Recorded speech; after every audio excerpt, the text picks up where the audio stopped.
Yes, recording started. তাহলে আমি এখন শেয়ার করি, স্ক্রিন শেয়ার করে শুরু করে দেই। অনেক কিছুই প্রবলেম ছিল। আচ্ছা, ওকে। সো আমরা শুরুতে যেটা ডিসকাস করব, আমরা বলেছিলাম যে মেজার্স অফ এপিডেমিওলজি, বিকজ আমরা definition of epidemiology and then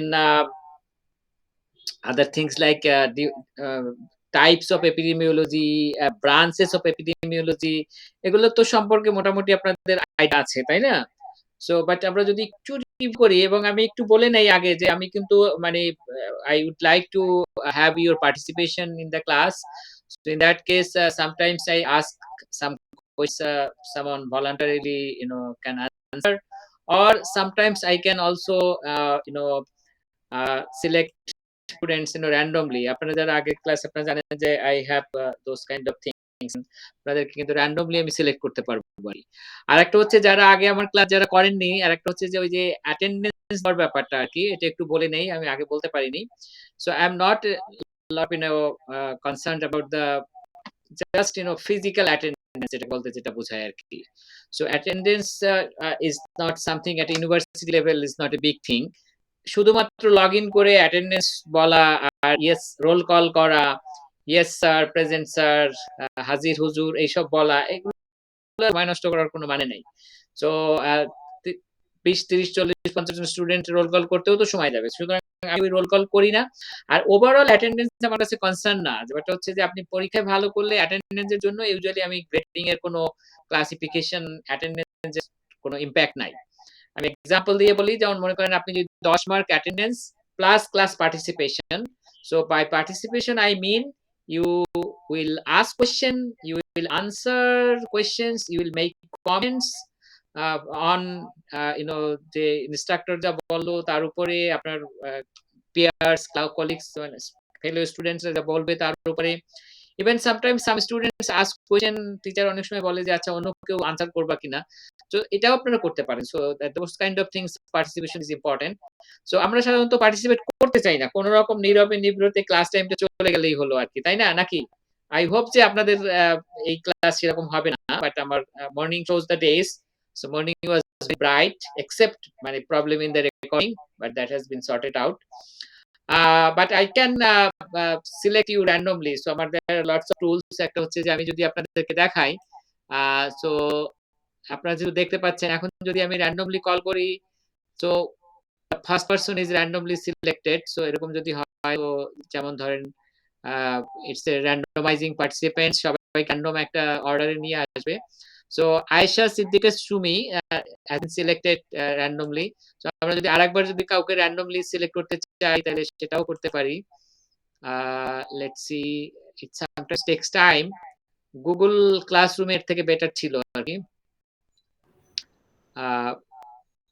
আমার এটা কম্পিউটারের আসলে আমার নামই আসছে, যেহেতু I am the participant, so I will ignore, so এরকম আর কি। আর অ্যাটেন্ডেন্স যেটা আমি বলছিলাম যে আই ডোন্ট রোল কল, সেটার জন্য আমার একটা টুলস আছে। সো অটোমেটিক্যালি আপনারা কে কখন জয়েন করলেন সবকিছু এখানে দেখা যাবে। এখানে দেখেন আপনাদের নাম আগে থেকে সিলেক্ট করা আছে। সো এই যে দেখেন যারা গ্রিন, দে আর প্রেজেন্ট, তাদের নাম এবং কয়টার সময় কে কয়টার সময় জয়েন করেছেন। এটা হয়তো সেকেন্ড টাইম, যেহেতু আমি এটা শুরু করি, আগের বারও এটা কাজ করছিল না, শুরুতে শুরু করতে পারিনি আর কি। সো যিনি রেড মার্ক মানে হচ্ছে উনি এখানে জয়েন করেন নাই, মানে আমি এনএসইউ যেই নামে আপনার জয়েন করার কথা, এনএসইউ আইডি সহ সেই নামে জয়েন করে নাই, বাট এদের নাম দেওয়া আছে। But I have another list, যারা আমার লিস্টে নাই, যারা পার্সোনাল ইমেল থেকে জয়েন করেছেন, যেমন রুমানা রিমু, উনি তার পার্সোনাল ইমেল থেকে জয়েন করেছে, উনি কিন্তু দেখেন এখানে লাল দেখাচ্ছে। সো আই চেক যে এই নট ইন দ্য লিস্টে মানে অন্য নামে জয়েন করেছে কিনা। আরো একটা ওয়ে আছে যেটা আপনারা জানেন, যে এখানে যারা রেড তার মানে হচ্ছে তারা অ্যাবসেন্ট, যারা গ্রিন তারা মানে হচ্ছে প্রেজেন্ট। আরেকটা সাইন দেখায় যে মনে করেন একবার জয়েন করে লগ ইন করে হাজিরা দিয়ে চলে গেলেন, তাহলে কিন্তু আমার এখানে শো করবে, গ্রিন শো করবে না, ইয়েলো শো করবে। আপনারা তো অনেকেই জানেন, তাই না? ইয়েলো শো করে আপনি কয়টার সময় লিভ করেছেন সেই টাইমটাও দেখা যাবে। সুতরাং এটি কিন্তু আমি দেখতে পারবো। আমি যদিও I will not held anybody responsible, আমি কাউকে জিজ্ঞেস করব না যে আপনি কেন আগে চলে গেলেন। That is that I can do, but I will not do. কিন্তু যেমন ওই যে হোয়াটসঅ্যাপে ভাইবারে অনেক সময় লেখা থাকে না যে লাস্ট সিন অন এত এত টাইম, এরকম দেখেন না আপনারা? ইয়েলো কালারের মার্কিং এ লেখা থাকে না? গ্রিন মানে হচ্ছে জি স্যার। অনলাইন। সো আপনার ওই যে সবুজ বাতি কেন জ্বলে, আপনারা যে এত রাতে সবুজ বাতি কেন জ্বলে, এরকম মানে যে নক করেন না যে সবুজ বাতি জ্বলে দেখে নক করলাম। বাট সবসময় সবুজ বাতি জ্বলা মানে হচ্ছে ফেসবুকে আপনি প্রেজেন্ট আছেন, নাও থাকতে পারেন, হয়তো লগ ইন করা আছে, তাই না? বাট এখানে কিন্তু ব্যাপারটা ওইরকমই আরকি। যে আপনি গ্রিন মানে হচ্ছে আপনি ক্লাসে আছেন, রেড মানে হচ্ছে আপনি ক্লাসে নাই। I will definitely cross check with the not in the list bottom list. আর যারা ইয়ালো তারা হচ্ছে তারা জয়েন করেছিলেন কিন্তু তারা চলে গেছেন আরকি। এই মুহূর্তে প্রেজেন্ট নাই। তো সেটা কিন্তু আমি দেখতে পারবো। ঠিক আছে? I don't spend waste time by roll call এসব করে টরে আরকি। আর দরকার নাই। আর আমার রোল কল আমি এমনিতেও করতাম না আরকি। Attendance basically will give it in the RDS, not in Canvas. Canvas এর ডাবল মানে পরিশ্রম করে কোনো লাভ নাই। এই হচ্ছে মেইন ব্যাপার আরকি। ঠিক আছে? সো আমরা আ হাউসকিপিং এর মধ্যে বাকিগুলো তো আমি অলরেডি, আপনারা অলরেডি বাই দিস টাইম জানেন যে we have a Google Meet link, যেটা হচ্ছে আ আপনার Canvas এর এখানে দেওয়া আছে। Canvas এর আপনার যে আ কোর্স আছে সেই কোর্সের সবগুলা কোর্সের অন্যদের মতো না। আমারটা হচ্ছে মেইন আ মানে নেভিগেশন আ প্যানেলে আছে। আপনারা তো সবাই জানেন নাকি? আপনাদেরকে আমি মাল্টিপল ওয়ে লিংক দিয়েছি। আমার একটাই মাত্র লিংক ক্লাসরুমের। দিস ইস দ্য লিংক, যেটা হচ্ছে হোম এর পরেই। এটা হচ্ছে আপনার Google Drive এর লিংক, যেখানেও আমি ইনভাইট পাঠিয়েছি। আর Google Meet এর লিংক আপনাদের সব জায়গায় দেওয়া আছে। আপনাদের ক্যালেন্ডার ইনভাইট এ দেওয়া আছে। আমি অনেক সময় ইমেইল করেও পাঠিয়ে দেই। One single link for every class এবং it will remain permanent, so never change. সুতরাং আপনারা যেখান থেকে ইচ্ছা ঢুকলে আপনারা এই রুমের ভিতরেই ঢুকবেন। সুতরাং there is no problem, আপনার অন্য কোনো রুমে যাওয়ার কোনো সুযোগ নাই, অন্য জায়গায় আরকি। ঠিক আছে? সো এনি হাউসকিপিং, কোনো কোয়েশ্চেন, কোনো কমেন্টস আছে? স্যার মাঝে মাঝে এমন হয় যে নেটওয়ার্ক ফোন কানেকশনের কারণে কেটে যায়, তো আবার রিজয়েন দিতে হয়। তো কোনো সমস্যা এটার নাই। কোনো মানে problem? অবশ্যই করবেন, কোনো সমস্যা নাই। রিজয়েন দিলে কোনো প্রবলেম নাই। আমি তো বললাম যে overall attendance will not have an impact on your grade, যে কথাটা আমি মনে হয় শেষ করতে পারি নাই।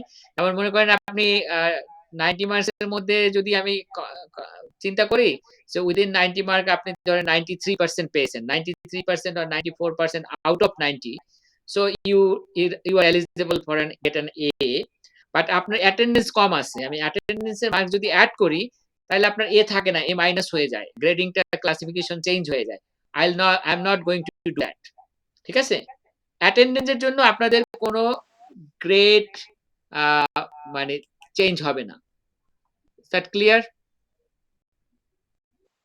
জি স্যার। Yes sir. কমবে না। বাড়লে পারবে, বাড়লে তো অবশ্যই বাড়বে। কিন্তু কারো গ্রেড আমার ডাউন গ্রেড অ্যাটেন্ডেন্স এর জন্য হবে, কারো I don't do that. Number 1. But এমন অনেক সময় কাউকে হচ্ছে যে আপনি ওই যে ক্রেন দিয়েও টেনে তোলা যায় না। আপনি অ্যাটেন্ডেন্স এ না আসলেও যদি আপনি বাড়িতে বসে থাকে, একটাও অ্যাটেন্ডেন্স নাই, 10 এ 10 দিলেন, তাতেও কোনো লাভ হবে না। তো সেটা ইম্যাটেরিয়াল। কিন্তু ইফ অ্যাটেন্ডেন্স এর গ্রেড এড করে যদি কারো ডাউন গ্রেড মানে হয়, সেটা আমি করব না কখনো। ঠিক আছে? আপনাদেরকে মানে অ্যাসেসমেন্ট জি ভালো স্যার। করলে থ্যাংক ইউ সেটা স্যার। ভালো আরকি। ঠিক আছে? Okay, so that is the thing. So let us start. আসলে আমরা এখন শুরু করি। সময় অনেক নষ্ট হয়ে গেছে।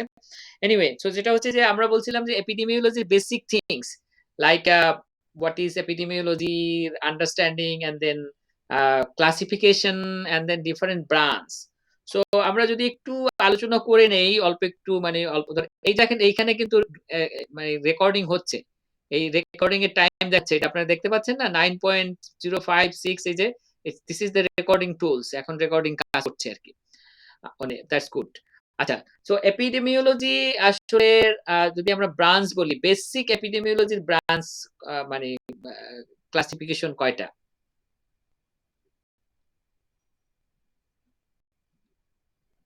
কেউ একজন একটু ভলান্টিয়ার করেন, নাইলে কিন্তু আমি র‍্যান্ডমলি চুজ করব। মানে এপিডেমিওলজি কত প্রকার? মানে এদের ব্রাঞ্চ, মানে এপিডেমিওলজি বেসিক ডেফিনিশন তো আমরা জানি যে it's a study of the distribution and determinants of disease or health related events, that's fine. কিন্তু আমরা যদি ক্লাসিফিকেশন অফ এপিডেমিওলজি মানে ব্রাঞ্চ হিসেবে বলি, কয় ভাগে ভাগ করতে পারি আমরা? বা কিভাবে আমরা সাধারণত ব্রাঞ্চ গুলোকে ঠিক করি এপিডেমিওলজি? স্যার অবজারভেশনাল আর এক্সপেরিমেন্টাল স্টাডিজ বেসিসে এটা হচ্ছে study design. I am not talking about the study design, overall classification of or branch of epidemiology, different section এপিডেমিওলজির ভাগ আছে না, যেমন আমরা মনে করেন যে প্রত্যেক সাবজেক্টেরই তো এরকম ব্রাঞ্চ থাকে, তাই না, যেটাকে আমরা অনেক সময় বেশিরভাগ ক্ষেত্রে ব্রাঞ্চ বলি আর কি, সাব ডিসিপ্লিন আর কি।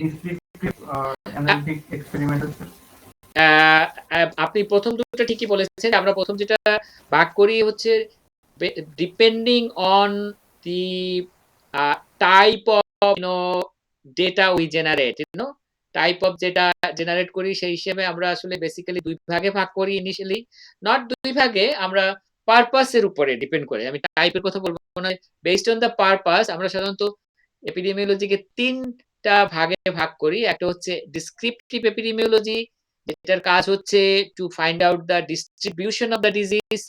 সো ডিস্ট্রিবিউশনের অ্যাসপেক্টস গুলা কি, মানে what are the elements of the distribution of the disease. মানে ডিস্ট্রিবিউশন বলতে আমরা কি বুঝি? Descriptive epidemiology who, where, when. এটা তো হচ্ছে, এটা যদি আপনি যারা না জানে তাদেরকে যদি বলেন তারা কিভাবে বুঝবে? সৌরভ কিছু বলবেন? Sir, it can be, sir, if it holds already who, when, where, এইভাবেই sir, time, Who, place, when, people. where, একজন আমাকে বলেন যে এখন যদি একজন যে এপিডেমিওলজির নাম শুনেন নাই তাকে যদি বলেন ডিসক্রিপটিভ এপিডেমিওলজি মানে হচ্ছে হু, when, where, কি বুঝবে সে সেটা দিয়ে? স্যার ইজি ল্যাঙ্গুয়েজে স্যার বললে স্যার যে ডিজিজটা কখন হচ্ছে, কাদের হচ্ছে এবং হচ্ছে কোথায় হচ্ছে। হ্যাঁ, সেটা তো আপনি মানে ওরকম ভাবে বলতে হবে যে আসলে ডিসক্রিপটিভ এপিডেমিওলজি হচ্ছে ডিস্ট্রিবিউশন অফ ডিজিজের কয়েকটা মানে ডিস্টিংক্ট এলিমেন্টস আছে। একটা হচ্ছে প্রথম কাজ হচ্ছে to assess the burden of the disease. What is the disease সেটা তো আমরা জানলাম, যেটা ক্লিনিক্যাল ব্যাপার, যে আমি ডিজিজ ডিফাইন করলাম, কিন্তু we are talking about the population. So first আমাদেরকে জানতে হবে যে what is the burden of the disease, এটা কি খুবই হাই বার্ডেন? সো আমরা বার্ডেন কিভাবে দেখি? ইনসিডেন্স, প্রিভ্যালেন্স এগুলো দেখে আমরা বার্ডেন দেখি, ঠিক আছে, মেইনলি ধরেন আপনার প্রিভ্যালেন্স দেখে। সো এই প্রথমে বার্ডেন অফ দ্য ডিজিজটা দেখতে হবে ডিসক্রিপটিভ এপিডেমিওলজি। এটা কিন্তু অ্যানালাইটিক্যাল এপিডেমিওলজি না। ডিসক্রিপটিভ এপিডেমিওলজির ফার্স্ট কাজ হচ্ছে বার্ডেন দেখা, তারপরে হচ্ছে এটার একটা মোটা দাগে যেটাকে বলে distribution in the population, the distribution, the burden of the disease, how it is distributed across the population depending on different population characteristics. So what are the characteristics যার অনুযায়ী, যেমন মনে করেন যে ধরে নিলাম বাংলাদেশে ডায়াবেটিসের prevalence 12% for example. So is this 12% is equally distributed in the population? সব ধরনের ক্যারেক্টারিস্টিক্স এর যারা সোশিও ডেমোগ্রাফিক ক্যারেক্টারিস্টিক্স গুলোর উপরে বেস করে কি সবাই কি 12% করে? মেল ফিমেলের মধ্যে মেল 12%, ফিমেল 12%, এজ গ্রুপের মধ্যে এই যে জেন্ডার, এজ, সোশিও ডেমোগ্রাফিক আদার যে ক্যারেক্টারিস্টিক্স, যেমন মনে করেন যে তাদের যে individual characteristic, so individual or family characteristics, মানে করেন যে যারা পুয়ার, রিচ, মানে এই ধরনের ক্যারেক্টারিস্টিক্স অনুযায়ী কি, যেগুলো হচ্ছে মোর ডেমোগ্রাফিক ক্যারেক্টারিস্টিক্স, কি সেম নাকি ডিফারেন্ট, এটা হচ্ছে distribution. So distribution across the demographic characteristics হচ্ছে, এটা হচ্ছে একটা ব্যাপার। সো এইটা আপনারা যেটা বলছেন যে হু, হু মানে হচ্ছে যে what does it mean, what is the answer of who? আপনি তো হু প্রশ্ন করলেন, অ্যান্সার কি? Who have higher burden, who have lower burden, target পপুলেশনের মধ্যে কিন্তু কোনো ডিফারেন্স আছে কিনা, বার্ডেনের কোনো ডিফারেন্স আছে কিনা across the demographic characteristics, age, gender, এই ধরনের আর কি ব্যাপারগুলো নিয়ে আর কি, ঠিক আছে। সেকেন্ড থিং হচ্ছে যে whether the distribution is same or different, কেমন ডিস্ট্রিবিউশনটা, দ্য জিওগ্রাফি, জিওগ্রাফিক্যাল, যেমন আপনারা যেটা বলছেন যে হোয়ার মানে প্লেস, পার্সন, পার্সোনাল ক্যারেক্টারিস্টিক্স অনুযায়ী ডিস্ট্রিবিউশনের ডিফারেন্স কিনা, সেটা হচ্ছে পার্সোনাল ক্যারেক্টারিস্টিক্স। আর প্লেস ক্যারেক্টারিস্টিক্স মানে হচ্ছে রুরাল, আরবান, যেমন আপনারা এই যে বিভিন্ন অ্যাডমিনিস্ট্রেটিভ ডিভিশন, কান্ট্রি। সো আপনারা দেখতে পাচ্ছেন কোভিড-19 এর বার্ডেন কি সারা সমস্ত দেশে একরকম? একেক দেশে একেক রকম। So this are the urban rural distribution difference হতে পারে। আপনারা যখন বিডিএসএস এর রিপোর্ট দেখেন, তখন যে বিভিন্ন 8টা ডিভিশনে নিওনাটাল মর্টালিটি, চাইল্ড ম্যারেজ সব জায়গায় কি একরকম difference? So this is the distribution. So আপনারা কি কেউ কখনো বিডিএইচএস এর রিপোর্ট দেখেছেন বা পড়েছেন? দেখার সুযোগ হয়েছে? না স্যার। যদি না হয় তাহলে দেখবেন যে ওখানে ডিভিশন ওয়াইজ রুরাল আরবান অনুযায়ী বিভিন্ন রকম ক্যারেক্টারিস্টিক্স অনুযায়ী রেট গুলাকে মানে এই যে নিওনেটাল মর্টালিটি আদার থিংস গুলাকে আলাদা আলাদা করে দেখানো হয়েছে। ওভারঅল বাংলাদেশের এটা আছে কিন্তু মানে বিভিন্ন এরিয়া ওয়াইজ প্লেস ওয়াইজ আলাদা করে দেখানো আছে। জাস্ট ডিস্ট্রিবিউশনটা দেখানো হয়েছে। কোনো স্ট্যাটিক টেস্ট করেনি, কোনো হাইপোথিসিস টেস্টিং করেনি। জাস্ট ডিস্ট্রিবিউশনটা দেখানো হয়েছে। সো আমরা দুটা জিনিস বললাম। একটা হচ্ছে personal characteristics who are having the more burden এরকম। আরেকটা হচ্ছে টাইমটা মানে কি? when আপনারা যেটাকে বলেছেন when টাইমের ডিস্ট্রিবিউশনটা আপনি কিভাবে বুঝবেন? what are the time dimensions? in terms of time আপনি ডিজিজ কে কিভাবে ডিসক্রাইব করবেন বা ডিস্ট্রিবিউট স্যার বলেন বলেন অ্যাকচুয়ালি লাইক সিজনাল বিভিন্ন ডিজিজের প্রিভ্যালেন্স হয় স্যার। সরি যেমন হচ্ছে স্যার সিজনালি বিভিন্ন ডিজিজ গুলা স্প্রেড হয়, লাইক হচ্ছে রাইট রেইনি সিজনে হচ্ছে ডায়রিয়ার একটা আউটব্রেক হয়। Absolutely. কিংবা হচ্ছে So sir you're right. So that's one is you're absolutely right. Both of you are right. So I think Jannatul Mim and Saurabh বিশ্বাস আপনারা বলেছেন. So this is the seasonal variation হতে পারে. Diseases so seasonal variation মানে কি? আপনি তো বলছেন বাট এটার মানে হচ্ছে যে এই যে within a calendar year season কিন্তু রিপিট করে ফর এভরি ক্যালেন্ডার ইয়ার, তাই না? প্রত্যেক বছরে আপনার সামার সিজন, মনসুন, উইন্টার একই সময় আসে। সো এই যে within the season within a calendar যে সিজনাল ভেরিয়েশন এটাকে বলে সিজনাল ট্রেন্ড বা সিজনাল ভেরিয়েশন। আর টাইমের আর কি হতে পারে apart from seasonal time variation? Very simple. আরেকটা হতে পারে যেটাকে আমরা সাধারণত বলি secular trend or over the time, মানে 10 বছর ধরে ডিজিজের বার্ডেন কি একই রকম আছে? ইজ ইট মানে remaining same or increasing or decreasing? এটা হচ্ছে ট্রেন্ড, টাইম ট্রেন্ড। সো এটাকে সেকুলার ট্রেন্ড আর একটা হচ্ছে সিজনাল ট্রেন্ড বা সিজনাল ভেরিয়েশন। এটা হচ্ছে টাইমের ব্যাপার, ঠিক আছে? সো যেমন এই টাইমের কত কথা শুনেছেন না আপনারা, এই যে কোভিড-19 এর কত এক্সপার্ট সেলিব্রিটি ইউটিউব মানে ফেসবুকে এসে বলছে যে গরমে মরে যায়, মানে করোনা ভাইরাস গরমের সময় থাকবে না। তো এই গরমের এক্সপার্টদের ওয়াজ মাহফিল যারা করতো তাদেরকে গরমের সময় খুঁজে পাওয়া যায় না তাদের আসলে, তাই না? তারা তখন গরমের সময় কম্বল গায়ে দিয়ে তারা শুয়েছিল আর কি। তো এরকম অনেক সেলিব্রিটি ছিল না, লক্ষ লক্ষ সেলিব্রিটি, এটা নিয়ে কত রকমের টক শো মানে ফেসবুকে যাকে বলে মানে ঝগড়াঝাটি বাহাস কত কিছু হয়েছে, ভয় দেখানো দেখি আমাদের অনেক, আমার এখন সবার নাম মনে নাই, অনেক বিখ্যাত সেলিব্রিটিরা কিন্তু মানে আমাদের কিচ্ছু হবে না, আমাদের দেশ গরমের দেশ, গরম আসলে একটু ওয়েট করেন, একটু গরম আসলেই করোনা চলে যাবে। সো এরকম দিস আর দা মানে সিজনাল ভেরিয়েশন। আর অ্যানালাইটিক্যাল এপিডেমিওলজিটা কি? একটা ডিসক্রিপটিভ এপিডেমিওলজি সবথেকে জিনিস হচ্ছে যে we are only talking about disease variable. Disease ভেরিয়েবলের বাইরে আর কিছু আমরা বলছি না, শুধু ডিজিজের প্যাটার্নটা দেখছি আর হচ্ছে এটা distribution related to some personal and place related and time related variables. But what is analytical কে বলবেন? Cause of the disease. Absolutely right. So analytical মানে হচ্ছে যে we find out the determinants or cause or risk factor of the disease. So we, in addition to the disease, we are talking about other variables, at least আরেকটা variable তো থাকতেই হবে যেটা হচ্ছে cause variable বা যেটাকে generally আমরা বলি এক্সপোজার ভেরিয়েবল। ওকে, সো এই দুটো ভেরিয়েবল কে নিয়ে যখন আপনি তার মধ্যে অ্যাসোসিয়েশন, কজাল অ্যাসোসিয়েশন দেখবেন, তো এক্ষেত্রে আমরা সাধারণত দেখবেন যে আমরা হাইপোথিসিস স্ট্যাটিস্টিক্যাল মেথড ইউজ করে হাইপোথিসিস টেস্টিং করে তারপরে আমরা এটাকে সিগনিফিকেন্টলি অ্যাসোসিয়েটেড কিনা দেখি। তো এটা পারপাস যদি হয় তাহলে তখন সেটা হচ্ছে অ্যানালাইটিক্যাল এপিডেমিওলজি। যেমন আমি বিডিএসএস এর এক্সাম্পল দিয়েছিলাম, বিডিএসএস কিন্তু সিম্পলি ডিসক্রিপটিভ এপিডেমিওলজি।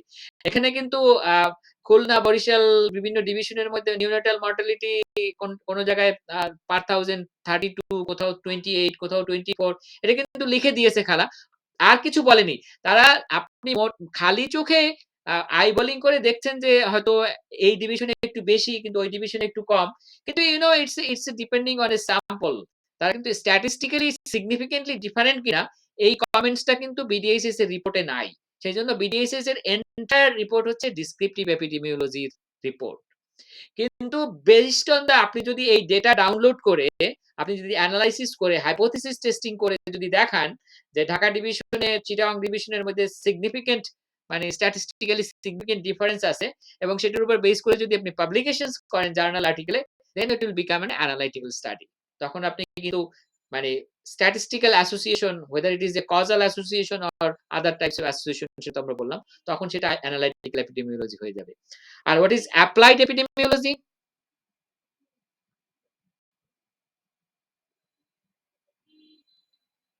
সো এটা হচ্ছে এপিডেমিওলজির পারপাসের উপর ভিত্তি করে। আমার পারপাস যদি হয় two assess the burden of the disease and to understand the distribution of the disease among some of those characteristics, that is the descriptive epidemiology. If my purpose is to find out the cause or associated factors, then that is the analytical study. Applied epidemiology টা কি? Common sense. Sir যখন epidemiological knowledge মানে apply করা হয় সেটা Absolutely. So you're absolutely right. যখন আপনি descriptive epidemiology করে দেখলেন যে disease that has a very high burden, যেটা public health problem, and then analytical epidemiology করে আপনি দেখলেন কজ বা রিস্ক ফ্যাক্টর কি আছে সেগুলোকে আইডেন্টিফাই করলেন, then you have to apply that in the population. So what, আমরা ডিসক্রিপটিভ করলাম, অ্যানালাইটিক্যাল করলাম, কিন্তু সেটা যদি ইউজ না করি তাহলে তো সেটার কোনো লাভ নাই। আমাদের আলটিমেট পারপাস হচ্ছে to improve the public health, population health improve করা, অথবা to to remove the disease, তাই না? সো আমরা যদি এটা তখন অ্যাপ্লাই করি in the population to really reduce the disease burden in the population, that is the applied epidemiology. So most of the health system research, most of the intervention, programmatic intervention type of research, সেগুলো হচ্ছে applied epidemiology। আর বাকিগুলো হচ্ছে মানে descriptive and analytical epidemiology, just to generate the knowledge and evidence. And another type of classification বা branching of epidemiology হয় based on what are you talking about, based on the population, আপনার target, আপনি কোন population এর নিয়ে epidemiology করছেন। যখন আমরা শুধু এপিডেমিওলজি বলি তখন we are including everybody in this world, মানে এখানে এর মধ্যে disease people, non disease people, healthy people, everybody is included. এটাকে বলা যেতে পারে জেনারেল এপিডেমিওলজি। মানে when we say epidemiology, it is a general epidemiology. And another epidemiology যেটা আপনারা হয়তো ক্লিনিক্যাল এপিডেমিওলজি অনেকে হয়তো কোর্স করছেন বা করবেন। ক্লিনিক্যাল এপিডেমিওলজি হচ্ছে the population is only the patient population, those who are diagnosed with a disease, তাদেরকে নিয়ে আমরা যে বাকি কিন্তু same, descriptive epidemiology, analytical epidemiology, applied epidemiology, they are all same, but our population is only patient population. In the clinical settings, in the clinical population, that is the clinical epidemiology. এটা হচ্ছে based on the population. আর অনেক রকম population based epidemiology আছে, reproductive epidemiology, neonatal epidemiology, perinatal epidemiology, these are all occupational epidemiology, these are all population based. And also there is another type of classification based on type of disease, either type of disease or group of disease. So can you give an example of the group of disease অনুযায়ী epidemiology? communicable, non-communicable disease. Absolutely fantastic, very good. So একটা হচ্ছে যে আমার communicable disease বা infectious disease epidemiology, অনেকেই এরকম, আমাদেরও একটা কোর্স আছে, আপনারা হয়তো টার্গেট করেছেন পড়বেন, ইলেকটিভ কোর্স। আর একটা হচ্ছে non communicable disease epidemiology, so NCD epidemiology and communicable or infectious disease epidemiology.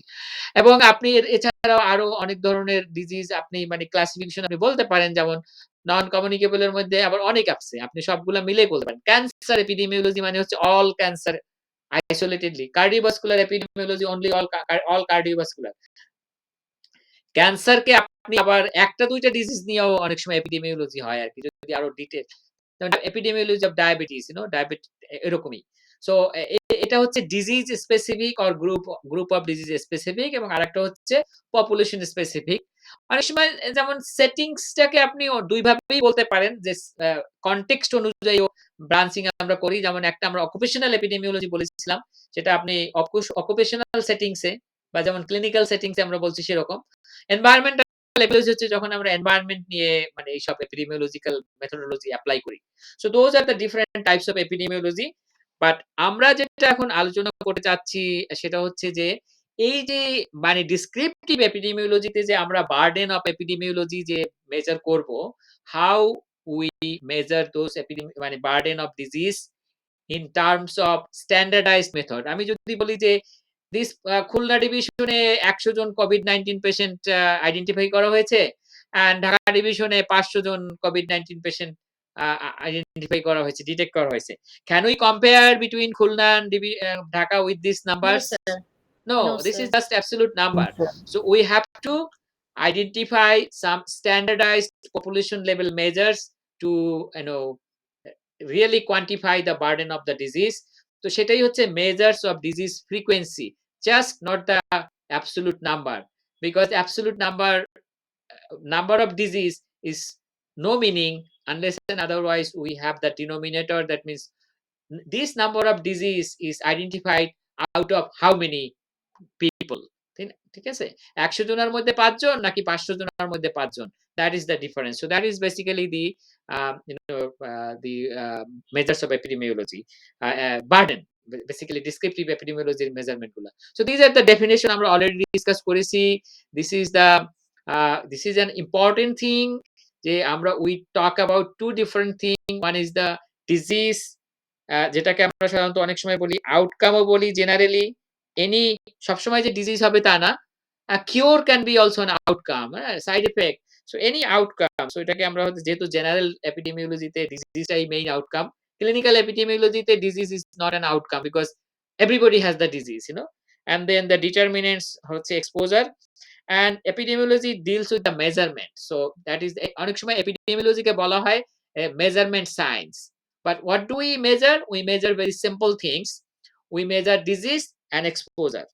একদিকে আমরা ডিজিজ মেজার করি and exposure মেজার করি, but ultimately we measure the disease or outcome. But ultimately যে ভাবেই আমরা মেজার করি না কেন, আমাদের মেজারমেন্টের যে classification is very simple. That is the binary or dichotomous. Binary or dichotomous মানে হচ্ছে যে আমরা, যেমন আপনি hypertension, based on the hypertension বা blood pressure, we want to classify people as hypertensive and normotensive, তার মানে diseased and non diseased. But আমাদের বেসিক মেজারমেন্টে তো ব্লাড প্রেশার, তাই না? আমরা মেজার করি blood pressure, but using a cut point we dichotomize, we classify into a binary classification, diseased and non diseased. Blood sugar দিয়ে যদি আমরা ডায়াবেটিস, সেম। সো আমরা বেশিরভাগ ক্ষেত্রেই আমাদের হয়তো এরকমই, আমরা মেজারমেন্টটা হয়তো ডাইরেক্টলি কন্টিনিউয়াস ভেরিয়েবলে করি, কিন্তু আলটিমেটলি আমাদের ফাইনাল ক্লাসিফিকেশনটা হলো disease non disease, and smoke এক্সপোজারের ক্ষেত্রেও তাই, আমাদের final classification is exposed and not exposed, but we may have other types of basic measurement, so it's very simple. So আমরা এই ডিজিজের ফ্রিকোয়েন্সি যে আমরা মেজার করি স্ট্যান্ডার্ডাইজড ওয়েতে, এটার বেসিক তিনটা ম্যাথমেটিক্যাল আমরা প্রসিডিউর ইউজ করি, ম্যাথমেটিক্যাল ফাংশন। একটা হচ্ছে প্রপোর্শন, একটা হচ্ছে রেট, and একটা হচ্ছে ratio. These are the mathematical things that has been borrowed from the mathematics.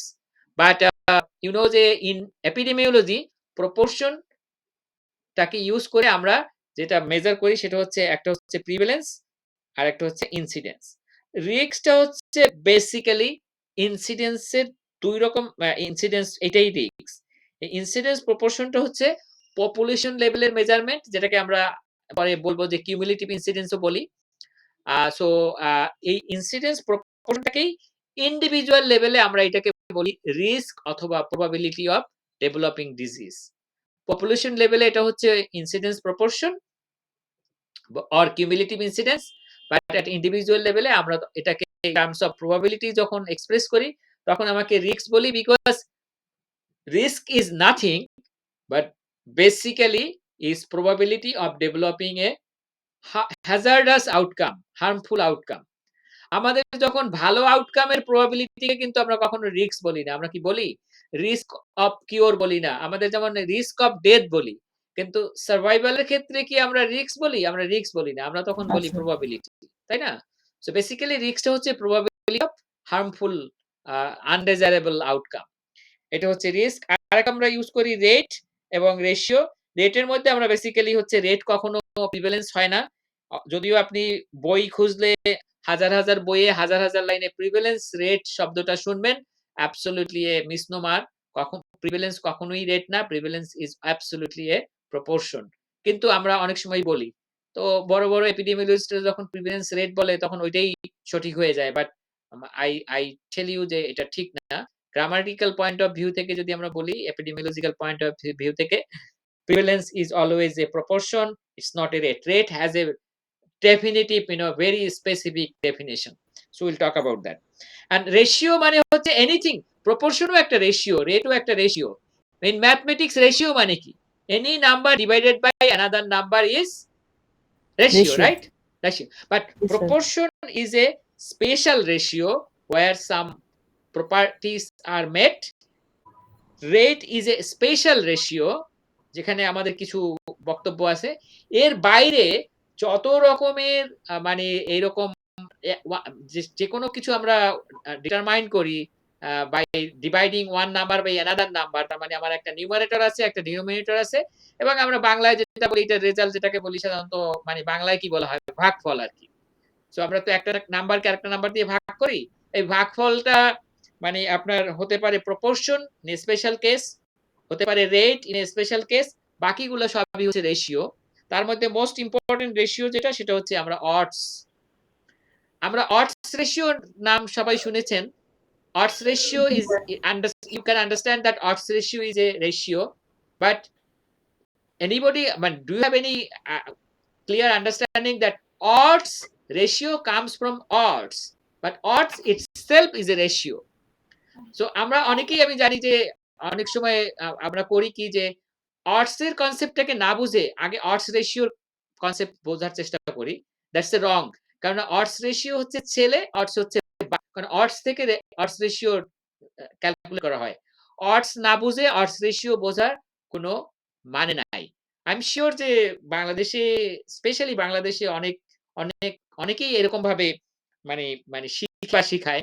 That's wrong. But there are other ratio in মানে যদিও আমরা অডসটাকে আমরা বেশি ইউজ করব ইজ এ রেশিও, এছাড়া কোন রেশিও আপনারা বলতে পারেন যে রেশিওটা পাবলিক হেলথে খুব ইউজ করা হয়, মানে একদম যে রেশিওটা খুব কমন একটা ratio risk ratio is a ratio, সেটা তো এপিডেমিওলজিক্যাল পয়েন্ট অফ ভিউ থেকে সেটা আমরা পড়বো, কিন্তু আমি বলছি যে জেনারেল মানে জেনারেল ডেমোগ্রাফিক মর্টালিটিতে একটা রেশিও ইউজ করা হয় খুব কমনলি।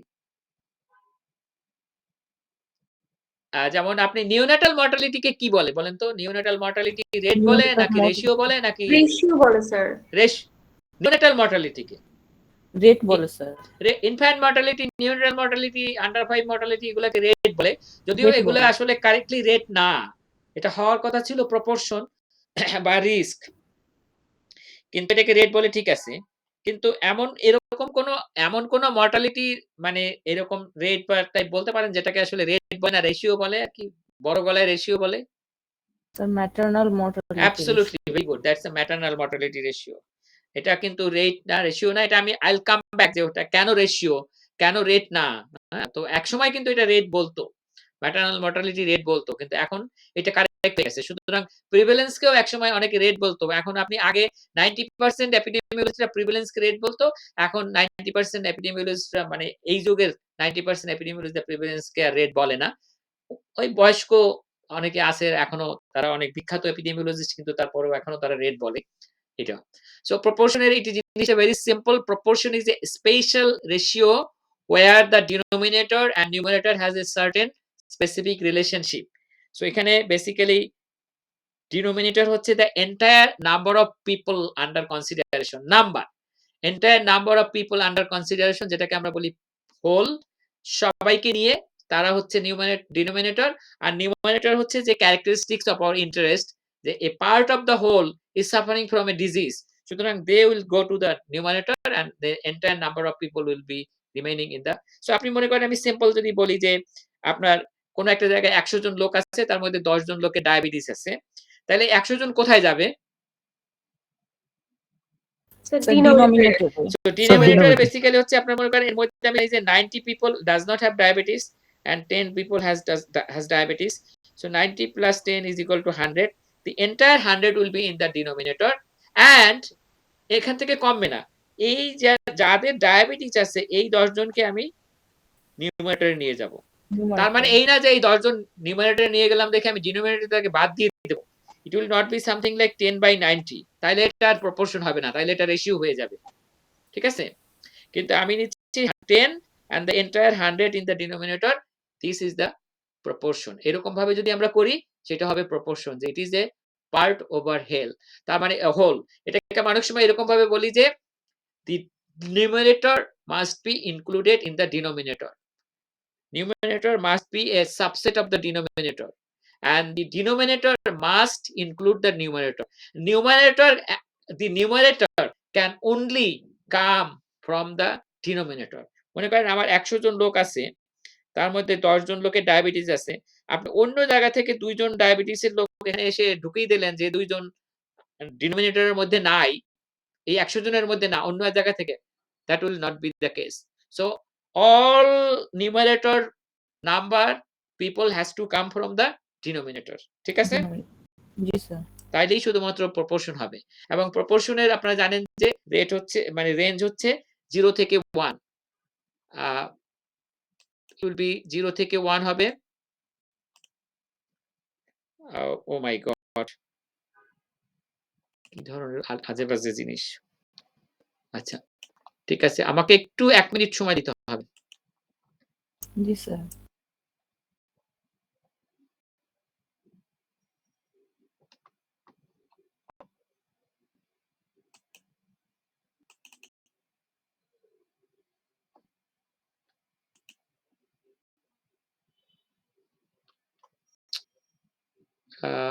অনেক রকমের প্রবলেম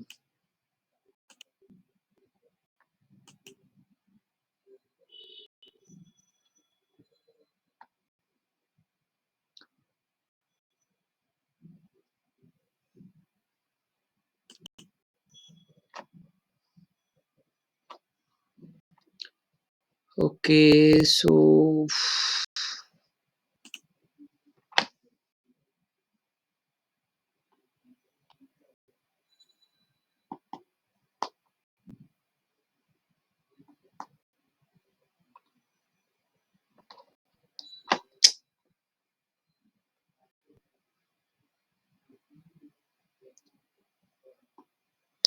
আচ্ছা 9 3 5 4 6 0 1 1 1 6 2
ওকে সো যেটা বলছিলাম আর কি ঠিক আছে এখন I am all set okay so একটা রেঞ্জ হচ্ছে 0 থেকে 1 সো ইউ নো যে ইন এক্সট্রিম কেসে হতে পারে যে সবারই যদি যত লোক আপনার ডিনোমিনেটরে আছে সবারই যদি কন্ডিশনটা থাকে 100 out of 100 then it can be highest 1 এর বেশি যেতে পারবে না। কারণ আমার ডিনোমিনেটর হচ্ছে 100, নিউমারেটরে 100 এর বেশি কি হওয়া সম্ভব? You cannot borrow from somewhere else, তাই না? জি স্যার। তো সেজন্য 1 এর বেশি হবে না। আর যদি দেখা যায় আমার টোটাল পিপল আছে 100, কারোরই কোনো ওই কন্ডিশনটা নাই, 0 people has the condition, then it can be 0।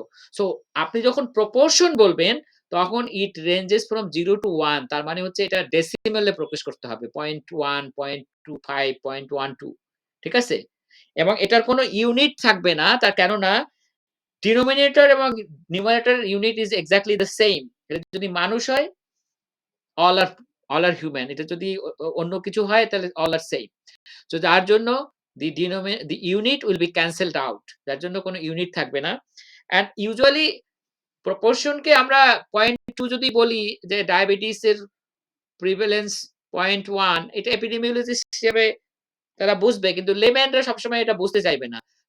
তাদেরকে বোঝানোর জন্য এটা 100 দিয়ে মাল্টিপ্লাই করে পার্সেন্ট হিসেবে এক্সপ্রেস করা হয়। পার্সেন্ট মানে কি? পার্সেন্টের বাংলা কি জানেন কেউ? শতকরা। তো এটা মানে কি? মানে এটা তো শতকরা বা পার্সেন্ট মানে কি? এটাকে অ্যাকচুয়ালি বেসিক্যালি আমরা যখন প্রতি 100 প্রপোর্শন জনে কতজন সেটা অ্যাবসোলিউটলি, যেটা আমরা পার সেন্ট, সেন্ট মানে হচ্ছে সেঞ্চুরি থেকে, সেন্ট মানে হচ্ছে 100, তাই না? যেমন আপনারা জানেন যে জি স্যার। সেন্টিনারি, সেঞ্চুরি এগুলো থেকে। আর প্রপোর্শন যখন বলি তখন এটা হচ্ছে পার হেড। মাথা পিছু যখন আমরা বলি না পার হেড, মানে 1% এর জন্য জি স্যার। 0.1। আর এটার অর্থ হচ্ছে 100 জনের মধ্যে 10 জন। সেজন্য আমরা 100 দিয়ে মাল্টিপ্লাই করে পার্সেন্ট হিসেবে বলি। পার্সেন্ট। সো পার্সেন্ট যখন হিসেবে বলি, পার্সেন্টেজটাও দেখেন কিন্তু আপনার it can ranges from 0 to 100। Percentage কখনো এই ধরনের পার্সেন্টেজ কখনো 100 এর উপরে হবে না, 0 এর নিচে যাবে না। ঠিক আছে? সো জি এটা স্যার। মনে রাখবেন। So that's the one thing. And okay. And prevalence proportion is basically, prevalence তো আপনারা জানেন যে prevalence টা হচ্ছে cross sectional when some measurement of the outcome or disease is done at a certain one point in time, at some fixed point in time, today, now. So এটা হচ্ছে prevalence. So এটাই মানে cross sectional. হ্যাঁ, ইট ইস এ cross sectional. কোন একটা particular টাইমে আপনি যা পাবেন তাই। মানে এর আগে কি ছিল, পরে কি ছিল, that's not your concern. So এই মুহূর্তে 100 জন লোক আছে অডিয়েন্সের মধ্যে, তার মধ্যে 10 জনের ধরেন মনে করেন আইসাইট প্রবলেম আছে, রিফ্রাকশন প্রবলেম আছে। And then the prevalence of eyesight problem is 10%, মানে 0.1 অথবা পার্সেন্টেজে বললে 10%। So that is the prevalence. মানে গতকালকে যারা অডিয়েন্স ছিল তাদের মধ্যে 10% নাও থাকতে পারে। So this is the basically a particular point in time. এবং অনেক সময় আপনারা জানেন যে আমরা সাধারণত প্রিভিলেন্স বলতে যেটা বুঝি হচ্ছে পয়েন্ট প্রিভিলেন্সটাই বুঝি আর কি। পয়েন্ট প্রিভিলেন্স হচ্ছে পার্টিকুলার পয়েন্টে যখন আমরা মেজার করব সেটা হচ্ছে point prevalence. End point prevalence can very from time to time.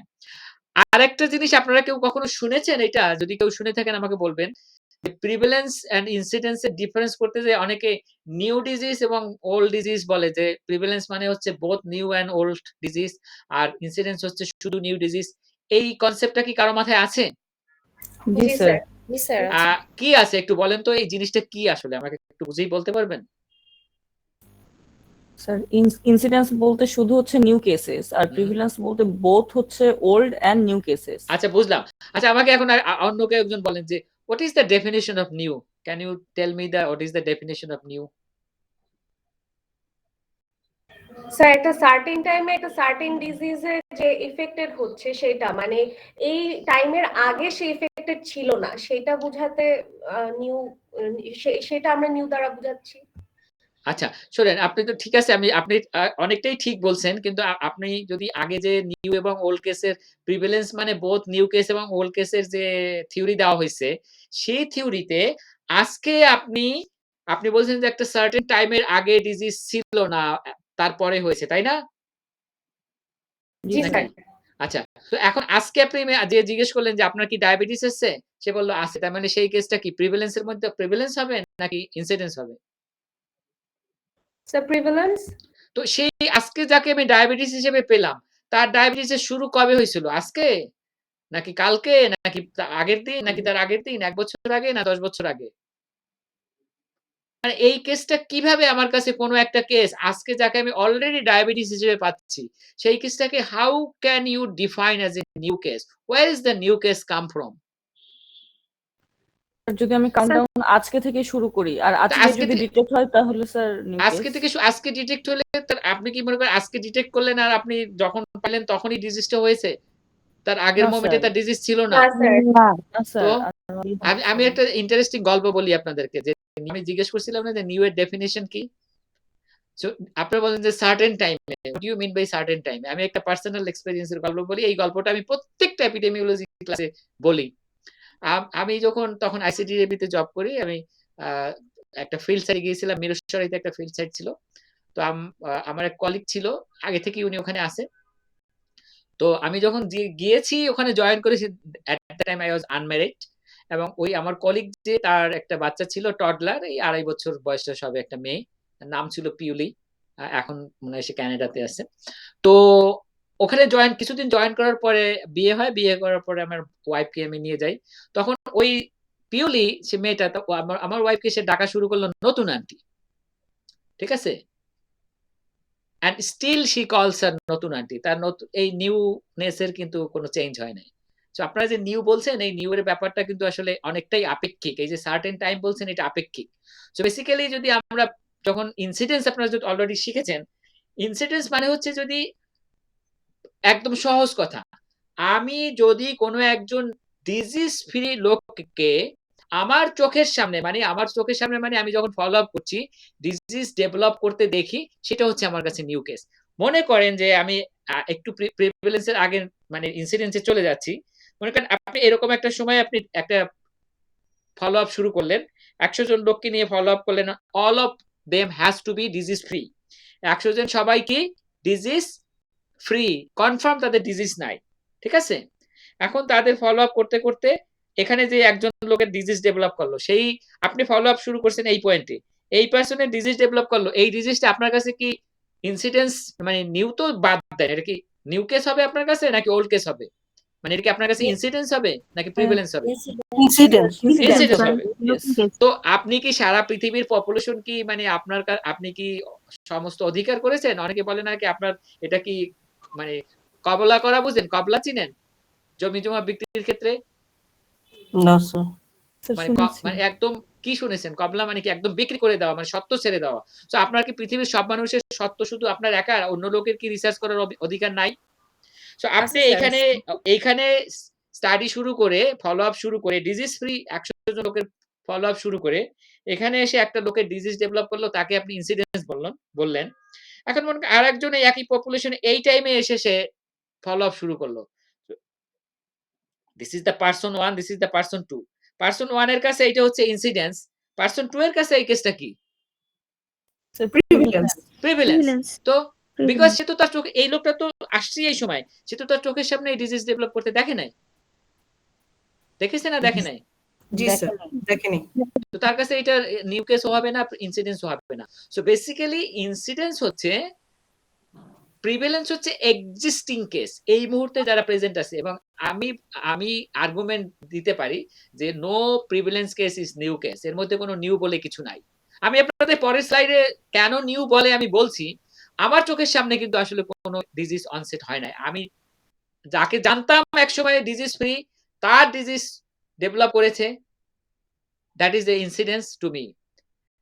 Prevalence কখনো এই ঘটনাটা ঘটে না। কারণ আজকে আপনি এইচআইভি পজিটিভ হইলো, একজন লোককে ডায়াগনোসিস করার সময় পজিটিভ পাইলেন, তার মানে কি আপনি যখন ডায়াগনোসিস মানে টেস্ট করছেন, তা সেই সময় তার ডিজিজ ডেভেলপ করেছে? নিশ্চয়ই তার গতকালকে, পরশুদিন, 1 বছর আগে, 2 বছর আগে এইচআইভি ডেভেলপ করেছে।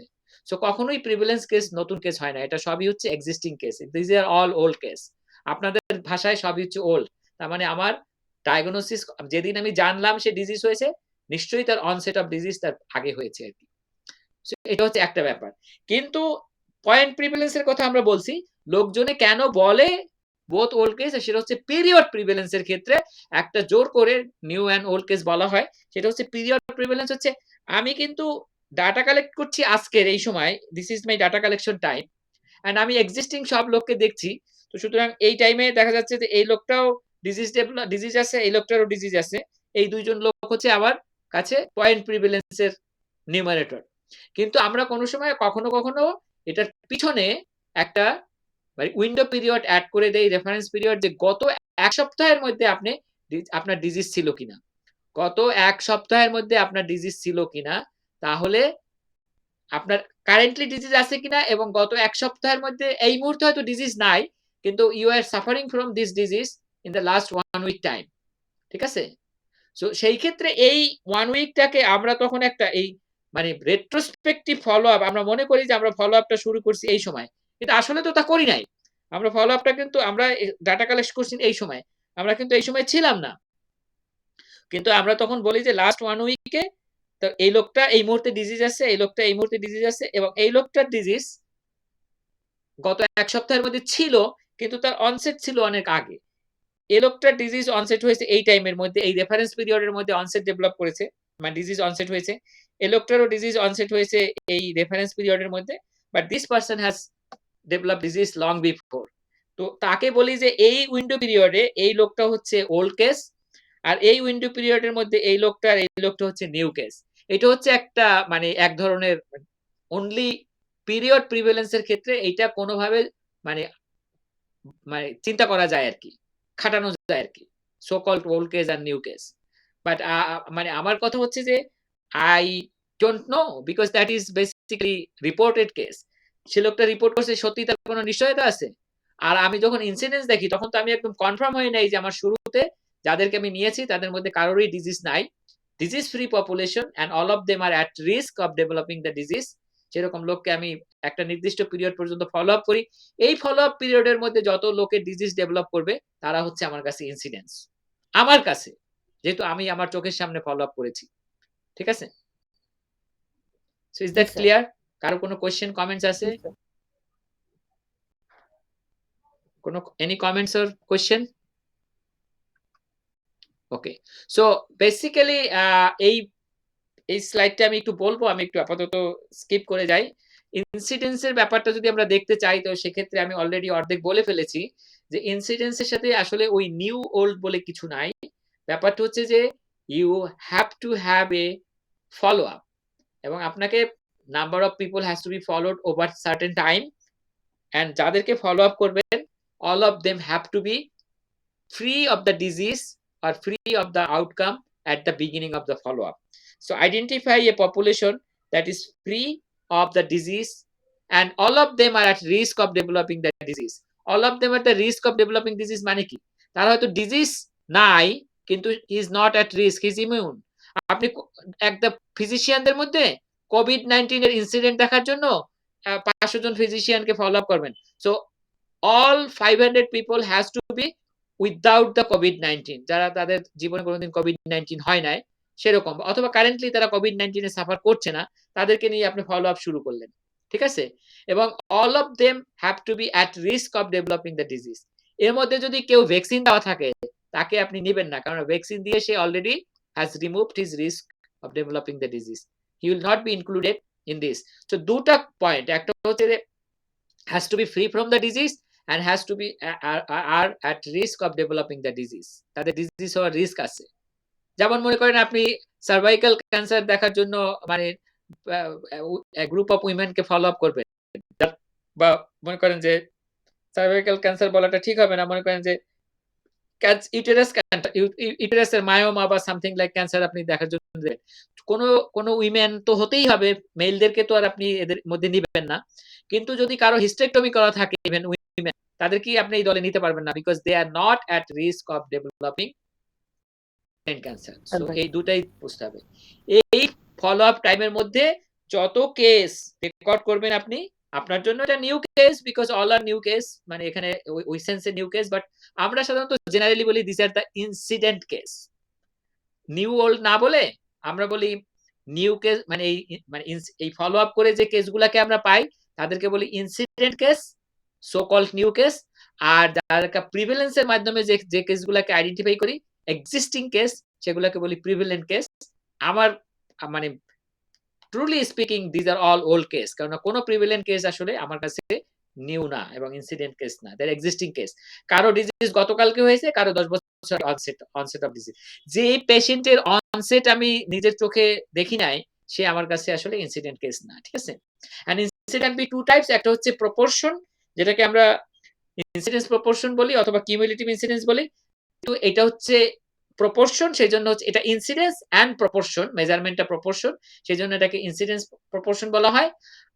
আর একটা হচ্ছে কিউমুলেটিভ ইনসিডেন্স বলা হয় এই কারণে যে আমরা একটা নির্দিষ্ট ফলো আপ পিরিয়ডে, কারণ এখানে ধরেন 100 লোককে আমি ফলো আপ শুরু করেছি, সবার ডিজিজ তো আর একই দিনে ডেভেলপ করবে না, কারো এই সময়, কারো এই সময়, কারো এই সময়, কারো এই সময়, বিভিন্ন সময়। আমরা কিউমুলেটিভলি এই পুরো পিরিয়ডে যতগুলো ডিজিজ, মানে আজকে একটা ডেভেলপ করলো, কালকে একটা ডেভেলপ করলো, সো 1 + 1 2, কালকে আরেকটা ডেভেলপ করলো 2 + 1 3, এরকম করে ফাইনালি আমরা কিউমুলেটিভ নাম্বার অফ ডিজিজ কে নিউমারেটর হিসাবে কাউন্ট করি, সেজন্য এটাকে বলা হয় cumulative incidence in this particular period. আর একটা হচ্ছে ইনসিডেন্স রেট, যেটা আমরা এখনো বলি নাই, সেটা আমরা পরে বলবো। এই জন্য প্রপোর্শনটাকে আমরা কিউমুলেটিভ ইনসিডেন্সও বললে কোনো সমস্যা নাই আর কি, ঠিক আছে? সো বেসিক্যালি এইটাই হচ্ছে কিউমুলেটিভ ইনসিডেন্স। বাট একটা জিনিস, ইম্পর্টেন্ট জিনিস, যে আমরা বলেছি যে এটা প্রপোর্শন, সুতরাং আমরা এখানে কোনো ইউনিট বলবো না, কিন্তু এখানে আপনাকে কতদিন ফলো আপ করে আপনি এই কিউমুলেটিভ ইনসিডেন্স বা প্রপোর্শনটা পেয়েছেন, সেই টাইম পিরিয়ডটা বলতে হবে। কেন বলতে হবে? আপনি যদি বলেন যে ডায়াবেটিসের incidence 10%, it does not give the entire মানে ইনফরমেশন। আপনি এটা দিয়ে কিছু বুঝবেন? যেমন মনে করেন আমি মানে ইউজুয়ালি এপিডেমিওলজি ক্লাসে একটা মানে সিম্পল ফানি এক্সাম্পল বলি, যে আপনাকে বলা হলো যে আপনি 1000 ডায়াবেটিস ফ্রি পিপলকে 1 বছর ফলো আপ করে দেখেন তার কিউমুলেটিভ ইনসিডেন্স কত। আপনি 1000 লোক ফলো আপ করে দেখলেন যে 100 লোকের মধ্যে ডিজিজ ডেভেলপ করেছে, তখন আপনার কিউমুলেটিভ ইনসিডেন্স বা ইনসিডেন্স প্রপোর্শন কত হবে? 1000 লোকের মধ্যে 100 জন 1 বছর ফলো আপ করেছেন, সো আপনার কিউমুলেটিভ ইনসিডেন্স বা ইনসিডেন্স প্রপোর্শন কত হবে? শোনা যাচ্ছে? 100 কে 1000 দিয়ে ভাগ করলে কত হবে রেজাল্ট?